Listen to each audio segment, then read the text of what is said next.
नमस्कार मित्रों, important question के यूट्यूब चैनल पर आपका स्वागत है। आज 31 जनवरी 2021। अगर आप एक यूपीएससी एस्पायरेंट्स है तो आपके लिए मैं पॉलिटी के 5 स्टैटिक क्विज लेके आया हूं। अगर आपको ये वीडियो अच्छा लगे तो इसे लाइक करें, चैनल पर नए तो सब्सक्राइब करें। मैं डेली आपके लिए सब्जेक्ट वाइज क्विज लेके आऊँगा। चलिए शुरू करते हैं आज का पहला क्वेश्चन। लोकसभा अध्यक्ष की शक्तियों के संबंध में निम्नलिखित कथनों पर विचार कीजिए। जो लोकसभा अध्यक्ष होता है उसकी शक्तियों के संबंध में आपको निम्नलिखित कथनों पर विचार करना है। अध्यक्ष है जो लोकसभा से चल रहे स्तर को स्थगित कर सकता है। अध्यक्ष राष्ट्रपति की स्वीकृति के लिए भेजे जाने से पूर्व सभी विधेयकों को मंजूरी दे सकता है। अध्यक्ष मंत्रिमंडल की नियुक्ति समिति और लोकसभा की नियुक्ति समिति का अध्यक्ष होता है।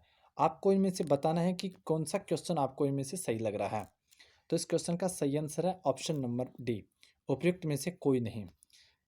क्योंकि जो राष्ट्रपति होता है वो स्तर को स्थगित कर सकता है, अर्थात स्तरावसान कर सकता है। अध्यक्ष इससे कुछ समय के लिए स्थगित कर सकता है। अध्यक्ष केवल यह निर्धारित करता है कि कोई विधेयक धन विधेयक है या नहीं।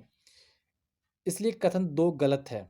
प्रधानमंत्री मंत्रिमंडल की नियुक्ति समिति का प्रमुख होता है और लोकसभा में कोई नियुक्ति समिति नहीं होती है। चलिए नेक्स्ट क्वेश्चन देखते हैं। संसदीय स्थायी समितियों के संदर्भ में निम्नलिखित कथनों पर विचार कीजिए। स्थायी समितियां न केवल बल्कि विभिन्न विभागों के कार्यों का बल्कि उनके बजट को भी देखरेख करती है। जो स्थायी समिति होती है वो लोक लेखा समिति स्थायी समिति का एक उदाहरण है। और स्थायी समितियों के सदस्यों का चयन दोनों सदनों से किया जाता है। स्थायी समितियां स्थायी प्रकृति की ही होती है और स्थायी समितियां कार्यपालिका पर संसदीय नियंत्रण का साधन होते हैं। आपको बताना है इनमें से कौन सा कथन सही है। तो इस क्वेश्चन का सही आंसर है ऑप्शन नंबर सी, 1, 2, 4 और 5। चलिए दोबारा देखते हैं।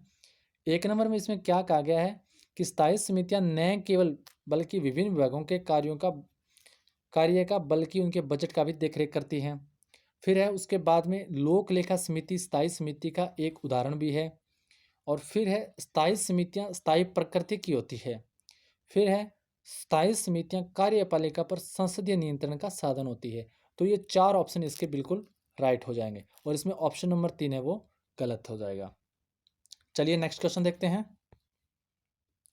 राज्यपाल को केंद्र सरकार द्वारा राज्य सरकारों के कार्य प्रणाली को देखरेख के लिए नियुक्त किया जाता है। निम्नलिखित में से कौन सा कार्य इसमें सम्मिलित नहीं है। तो आपको बताना है इसमें से कौन सा कार्य है जो सम्मिलित नहीं है। यह सुनिश्चित करना है कि राज्य सरकार संवैधानिक प्रावधानों के तहत कार्य करे।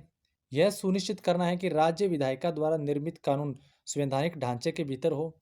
यह सुनिश्चित करना है कि राज्य सरकार केंद्र सरकार द्वारा दिए गए संवैधानिक निर्देशों की अवहेलना करे। उपयुक्त में से कोई नहीं। आपको बताना है इसमें से कौन सा ऐसा कार्य है जो केंद्र सरकार द्वारा राज्यपाल को राज्य सरकारों के कार्य प्रणाली के लिए नियुक्त किया जाता है। इनमें से कौन सा सम्मिलित नहीं है। तो इस क्वेश्चन में आंसर हो जाएगा ऑप्शन नंबर डी, उपयुक्त में से कोई नहीं। यदि कोई राज्य सरकार संवैधानिक ढांचे के भीतर काम नहीं करती है या राज्य सरकार केंद्र के निर्देशों की अवहेलना करती है तो राज्यपाल केंद्र को राज्य में राष्ट्रपति शासन लगाने की सिफारिश कर सकता है। राज्यपाल राष्ट्रपति की स्वीकृति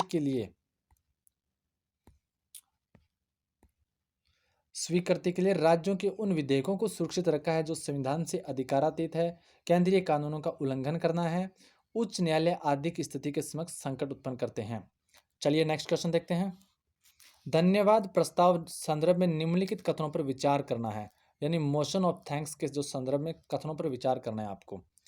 पहला है धन्यवाद प्रस्ताव में संशोधन को दोनों सदनों में ऐसे रूप में प्रस्तुत किया जा सकता है जिसे अध्यक्ष द्वारा उचित माना जाता है। फिर है धन्यवाद प्रस्ताव को अविश्वास प्रस्ताव माना जाता है। आपको बताना है इनमें से कौन सा कथन सही है। तो इस क्वेश्चन का सही आंसर है ऑप्शन नंबर बी, केवल 2 नंबर जो कथन है वो इस क्वेश्चन का सही आंसर हो जाएगा।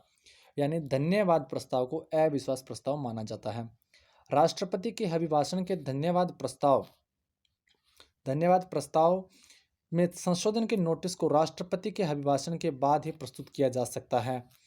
संशोधन अभिभाषण में निहित मामलों के साथ साथ सदस्य की राय में अभिभाषण उद्धरण का उल्लेख करने में विफल रहता है और इस प्रकार धन्यवाद प्रस्ताव में संशोधन को सदन में स्थानांतरित किया जा सकता है, जैसे कि लोकसभा में अध्यक्ष और राज्यसभा में सभापति द्वारा उपयुक्त समझा जाता है। चलिए नेक्स्ट क्वेश्चन देखते हैं। निम्नलिखित कथनों पर विचार कीजिए। संविधान के मूल ढांचे को अनुच्छेद 368 के तहत परिभाषित किया गया है। युक्ति युक्ता और कल्याणकारी राज्य का एक सिद्धांत मूल ढांचे के तत्वों में से एक है। राष्ट्रीय आपात की उद्घोषणा राष्ट्रपति द्वारा की जा सकती है जब भारत की सुरक्षा के समक्ष केवल युद्ध या बाहरी आक्रमण का खतरा उत्पन्न हो जाए तब। तो इस क्वेश्चन का सही आंसर क्या हो जाएगा? तो इस क्वेश्चन का सही आंसर है ऑप्शन नंबर ए। केवल एक नंबर जो कथन है वो इस क्वेश्चन का सही आंसर है। यानी संविधान के मूल ढांचे को अनुच्छेद 368 के तहत परिभाषित किया गया है। तो आपको देखना है कि संविधान के मूल ढांचे को संविधान में परिभाषित नहीं किया गया है। सशस्त्र विद्रोह के आधार पर राष्ट्रीय आपातकाल की उद्घोषणा की जा सकती है। तो ये थे आज के लिए पॉलिटी के इंपॉर्टेंट क्वेश्चन। अगर आपको वीडियो अच्छा लगे, हेल्पफुल लगे तो इसे लाइक करें, चैनल पर नए हो तो सब्सक्राइब करें। मैं इसी तरीके से डेली